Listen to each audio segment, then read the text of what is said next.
इस आवाज को सुनिए और इसे कौन सी ज्यादा तेज है? अब जरा इसे सुनिए। क्या यह और भी तेज है? और यह वाली? ये 4 ध्वनियां हैं।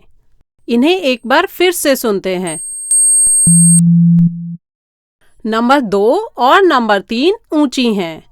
इनका आयाम पहली और आखिरी से ज्यादा है। नंबर 3 और नंबर 4 बेस ध्वनियां हैं। पहली दोनों से उनकी आवृत्ति कम है और वेवलेंथ ज्यादा है। ध्वनियां दबाव और विरलीकरण की नियमित आकृतियां होती हैं, जिन्हें ऑसिलोस्कोप से नापने पर ऐसे वक्र दिखाई देते हैं, जैसे ये।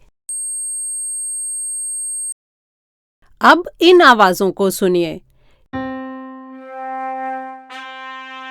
ये सब एक ही ध्वनि बजा रहे हैं, सा, एक सी तीव्रता पर।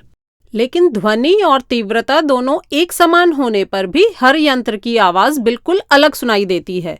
ऐसा इसलिए होता है क्योंकि यंत्र सिर्फ एक ही ध्वनि नहीं बजाते।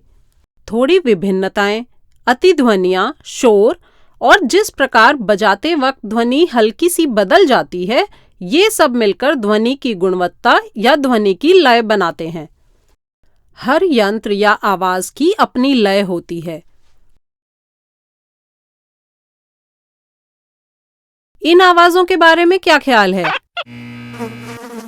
ये ध्वनियां हैं ही नहीं, यह शोर है। या दरअसल शोर एक भौतिक धारणा है ही नहीं, शोर है अनचाही आवाज। लेकिन जो एक व्यक्ति के लिए शोर है, वही किसी और के लिए संगीत है। हालांकि यह सिर्फ व्यक्तिगत रुचि का सवाल नहीं है, यहाँ आवाज मायने रखती है। अगर आप किसी शोर शराबे वाली जगह पर रहते या काम करते हैं, तो लंबे समय में यह शोर आपकी सेहत पर असर डाल सकता है।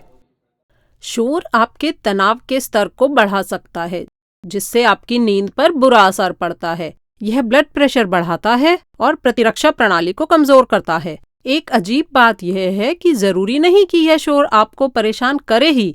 यह ये सब काम कर सकता है और उसके बावजूद आपको उसकी इतनी आदत पड़ गई हो सकती है कि आप उसके बारे में सोचते ही नहीं। शोर से आपकी सुनने की क्षमता को भी नुकसान पहुंच सकता है, और ऐसा तब भी हो सकता है जब आप उस आवाज से आनंदित भी होते हों। अपने हेडफोन में तेज संगीत बजाना एक बहुत बुरी बीमारी पैदा कर सकता है, जिसे टिनिटस कहते हैं।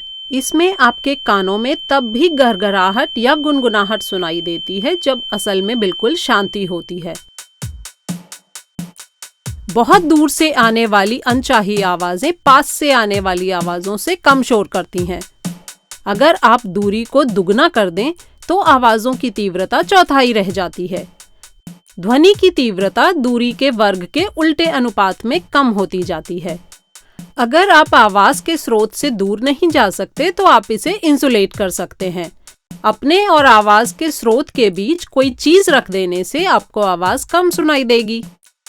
यदि उस पदार्थ में सही गुण हो तो यह आवाज की सारी ताकत को सोख लेगा और वह आगे नहीं बढ़ पाएगी। अगर यह भी संभव ना हो तो एक और बढ़िया तरीका भी है जिससे आवाज को रोका जा सकता है। यहाँ फिलिप जो शोर मचा रहा है वह किम तक पहुंच रहा है, लेकिन किम ने हेडफोन पहना हुआ है। इस खास हेडफोन में एक छोटा सा माइक्रोफोन लगा है जो आवाजों को पकड़ लेता है और तुरंत उन्हें वापस बजाता है, लेकिन पलटकर। जब आवाज में कोई दबाव होता है तो स्पीकर उसे विरल कर देते हैं, और जब आवाज में विरलीकरण होता है तो स्पीकर तुरंत एक दबाव बना देते हैं। इस तरह सारी आवाज कट जाती है। ये आवाज काटने वाले सक्रिय हेडफोन हैं। आहा, आखिरकार हो ही गई शांति।